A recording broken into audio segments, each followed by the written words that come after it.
So I asked ChatGPT to create a soup recipe for me, and it created this cider braised apple and pork soup. So let's go ahead and make it and see if you have to try it. First thing we have to do is slice up our pork shoulder into about 1.5 inch thick cubes and sear all sides.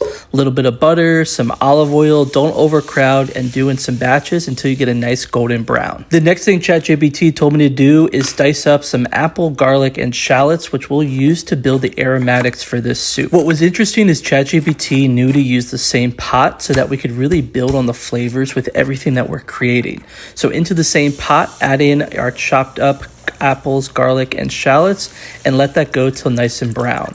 We're going to add in some apple cider and cook that down for a couple minutes, then add in the pork along with all the juices back into the pot, along with some chicken stock, Dijon, a little bit of bay leaves, and some fresh rosemary. You can also optionally add a little bit of maple syrup for some added sweetness, then cover and simmer for 1.5 hours to 2 hours. Then we're going to go ahead and dice up a couple carrots, a parsnip, and a couple stalks of celery, which we're going to actually add into the soup and let this go for another 20 minutes so those vegetables can get nice and soft. Not going to lie, during this whole process, my kitchen smelled amazing. When it's done, make sure to remove any of the stems, add a little bit of apple cider vinegar, and give it a nice stir.